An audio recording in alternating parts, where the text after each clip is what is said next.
मैंने जो player development देखी है फ्रेंचाइज क्रिकेट्स के अंदर, उसमें जो सबसे इम्पॉर्टेंट चीज़ है वो मेंटरिंग है। हाँ। उनकी इमोशनल डेवलपमेंट की बात है। हम टेक्निकल स्किल्स एंड ट्रेनिंग के ऊपर बहुत फोकस करते हैं कि शॉट कैसे मारनी है, बॉल कैसे करना है, रिस्ट क्या रखनी है, वो सारी चीज़ें अपनी जगह बिल्कुल ठीक है।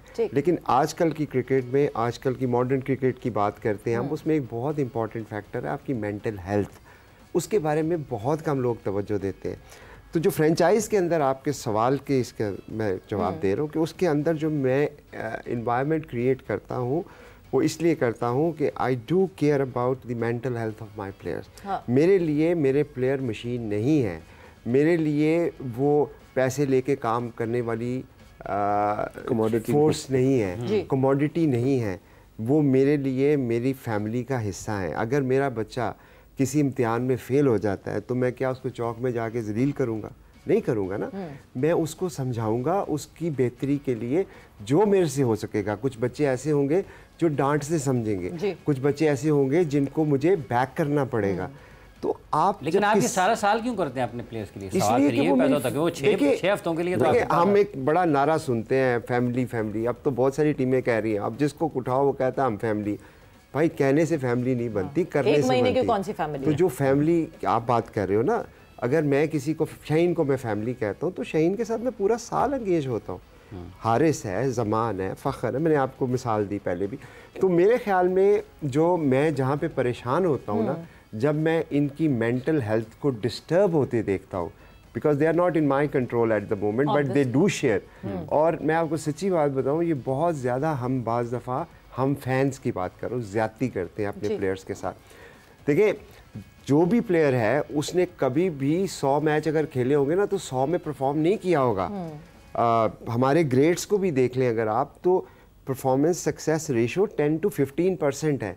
लेकिन चूंकि अब मीडिया का दौर है, अब सोशल मीडिया का दौर है, हाईलाइट होती है चीज़ें, तो जब बैड परफॉर्मेंसेज आती हैं ना तो वो बहुत ज़्यादा हाईलाइट हो जाती है कि देखे जी वो 3 ओवरों में 48 रन खा गए, ये तो बॉलिंग नहीं करनी आती इनको, शाहीन को तो छोड़ देनी चाहिए क्रिकेट, वो 23 साल का है, उसको क्रिकेट छोड़ देनी चाहिए, हारिस रऊफ तो ख़त्म हो चुका है। वही जिता गए ना, बेस्ट बॉलर बन गया यार। ये कराची के मैच के बाद तो लोग यही कह रहे थे ना कि शाहीन का कैरियर ख़त्म हो गया। तो वही कैरियर ख़त्म वाला इंसान बेस्ट बॉलर कैसे बन गया? जो मैं बात कर रहा हूँ उसमें सच्चाई है। और ये परेशान होता नहीं, करता है। आदि को करता। मैं यही पूछने लगी थी, वो तो इतनी सारी लाला सवेरा मैं ये कह रहा हूँ, ये जमीन भाई से बात मैं बिल्कुल एग्री करता हूँ, लेकिन एक चीज जो कमी नजर आती है, चाहे वो हमारे शाहीन हो चाहे हारिस रऊफ हो, जो भी हो, इनको गेम अवेयरनेस बहुत इंपॉर्टेंट है। इनको अपनी बॉलिंग की स्ट्रेंथ का पता होना चाहिए, इनको ये पता होना चाहिए कि मेरी फील्ड सेटिंग क्या है, according to that field setting अगर आपको चौका लगता है, छक्का लगता है तो आपको कोई कुछ नहीं कहता। तो गेम अवेयरनेस बहुत इंपॉर्टेंट है, इसकी बहुत बड़ी कमी नजर आती है। 100% साहब, इसी पे तरह जब ये जो 2-3 मैचेस जब रन हुए हैं तो क्या बाद इस मैच इस किस्म की गुफ्तगू होती है? क्योंकि आप बिल्कुल होती है, टेक्निकल साइड पे आप कम जाते हैं। लाला ने जो बात की है वो 100% सही है। लेकिन जब आप मेंटरिंग की बात करते हैं ना, या कोचिंग की भी बात करते हैं, खैर हमारे यहाँ तो कोचिंग एक बड़ा कंफ्यूज लफ्ज़ है। पता नहीं दुनिया में, बाहर के मुल्कों में coaching is a 2-way communication. हमारे यहाँ टीचिंग को कोचिंग समझा जाता है, हालांकि टीचिंग कोचिंग नहीं होती। मैं अगर बड़ा हूँ और मैं आपको बता रहा हूँ कि कैसे कर रहे हैं, this is not a coaching, this is teaching. Coaching होती है कि मैं आपकी स्किल्स को अपनी स्किल्स के साथ एंगेज करके उसमें से सोल्यूशन निकालूँ। It's a consultative process. But हम तो लूजली यूज़ कर देते हैं, हेड कोच का फ्रेंचाइज में वर्ड यूज़ करते हैं, हालांकि वो मैनेजमेंट है। There is nothing, no coaching is happening. तो मेरा ख्याल में जब आप अपने प्लेयर्स को जब बुरी परफॉर्मेंस आती है, मेरी भी उनसे बात होती है और बड़ी हार्ट टू हार्ट टॉक होती है। फॉर एग्जांपल कि यार यॉर्कर भी तो मार सकते थे यार, ये फील्ड इधर ली हुई, straight forward on the face बात करते हैं, ऑफ कोर्स। लेकिन देखिए, जब आपने किसी को समझाना होता है ना, उसके लिए एक ट्रस्ट होना चाहिए। अगर मेरा एक रिलेशनशिप है, और management is all about relationships. आप हमारे यहाँ तो चेंजेस इतनी हो जाती है, हर तीसरे दिन नया मैनेजर खड़ा होता है, वो आगे कहता है इस तरह करो। आपकी बताने का कोई फायदा नहीं है अगर वो दिमाग के अंदर बात नहीं जा रही तो, और वो खुद ओन और एक्सेप्ट नहीं करेगा वो प्लेयर। तो आप जितनी लाख कोचिंग कर ले, आपको कभी तो ट्रस्ट तो बिल्ड करें। बट आतिफ समीन जो है वो इतनी सारी अपने आप को रीजनिंग देते हैं एंड आई बिलीव कामर साइड पे रहते हैं। मैंने गुस्से में देखा नहीं है समीन को जनरली।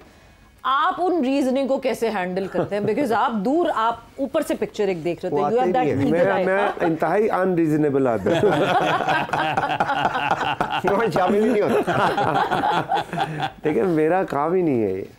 मैं तो आपको पता है कि मेरा रोप के अंदर मेरा कोई काम नहीं। रोप के बाहर आप मुझे बताइए क्या क्या होता है। मेरा काम वो था जो मैंने अपने मुल्क के लिए किया कि ये जो आपकी जो इसके एम्बेसडर हैं यूएसए की, वो पिंडी भी आई, ग्राउंड में बैठ के मैच देखा, और कैप भी पहनी उन्होंने पाक फौज की। इसी तरह लाहौर लोगों को भी जिनको नहीं पता उन्होंने पूछा यार ब्रांड एम्बेसडर तो नहीं पीसीबी वाले भी नहीं पूछ कौन सी मॉडल है, कौन सी एक्ट्रेस है, लोगों को वो इसलिए ना कि सवेरा अब वो बैठी हुई है, ये हाईलाइट करना, मेरे हाथ में तो माइक नहीं था ना, हमारे कमेंटेटर्स का काम था। बहुत टाइम तक उनको भी नहीं पता था। अब आप देखो ना कैसे जबरदस्त कमेंटेटर्स हैं हमारे। वैसे तो वो बहुत सारी चीजें नहीं पता होती। वैसे वो गाइड ये चीजें करनी चाहिए आई बिलीव। जैसे सलमान मिर्जा का देखें, एक चीज हुई थी कि बहुत सारे commentators said a debutante came in and, और नहीं पता था। मुझे कभी कभार ऐसा लगता है कि क्योंकि इतना ट्रैवल करते हैं ये लोग, ये कहीं मिस आउट कर देते हैं। There should be someone. हमारे यहाँ ज्यादातर जो लोग हैं ना वो हादसाती हैं। वो किसी भी शोबे में चले जाए। पता है सवेरा, जो आप बात कर रही है ना वो बिल्कुल ठीक है कि इन्फॉर्मेशन इतनी ज़्यादा हो गई है और डिसइंफॉर्मेशन भी बहुत ज़्यादा हो गई है। बिल्कुल। तो अगर आपका शोबा नहीं है, फॉर एग्जांपल क्रिकेट अगर मेरा शोबा नहीं है और मैं क्रिकेट पे बात कर रहा हूँ, तो मोस्ट लाइकली मैं वो डिसइंफॉर्मेशन फैला रहा हूँ। बिल्कुल मिसइन्फॉर्म्ड हूँ मैं। बिल्कुल आपकी एक आपका जो एक काम है, जो आपकी ट्रेनिंग हुई है, फॉर एग्जांपल लाला जैसे लेजेंड अगर क्रिकेट पे टेक्निकल बात करते हैं तो सूट करती है। क्योंकि उन्होंने वो टाइम गुजारा है, उन्होंने मार खाई है, वो पूरा प्रोसेस को समझते हैं। कोई भी अननोन आके अगर उस पर इस तरह से बात करेगा ना, तो वो शायद सोशल मीडिया से पढ़ के गूगल करके तो बात करेगा, तो वो जनरली डिसइंफॉर्मेशन होगी। बिल्कुल। तो फिर डिसइंफॉर्मेशन फर्दर डिसइंफॉर्मेशन फैलाएगी। तो अनफॉर्चुनेटली इतने सारे प्लेटफॉर्म्स हैं, सोशल मीडिया, हर बंदा एक्सपर्ट है, हर बंदा बात करता है। और मैं समझती हूँ कि पूछ ले इंसान जहाँ कहीं किसी चीज में आपको कुछ नहीं सवाल पता, ही तो बहुत है। आप पूछ लें आप। मतलब अगर एक प्लेयर है जो कि लाहौर कलंदर्स को रिप्रेजेंट कर रहा है, and if I don't know about that player, so why not just contact you guys और एनीवन फ्रॉम योर टीम, जिससे जो है पूछ के एटलीस्ट वो गलत इन्फॉर्मेशन जब जाएगी वो मेरी क्रेडिबिलिटी पे बात आएगी। बहुत बड़ा रिस्क था जब पीएसएल शुरू हो रहा था, कौन ट्रस्ट करेगा, कौन होगा, कौन फ्रेंचाइज खरीदेगा, बहुत सारे डाउट्स थे हमारे जहनों में। सो फ्रेंचाइज ओनर्स जो कि जाहिर सी बात है इतनी बड़ी इन्वेस्टमेंट कर रहे थे, उनके ऊपर कितने, उनके जहन में कितने डाउट्स थे।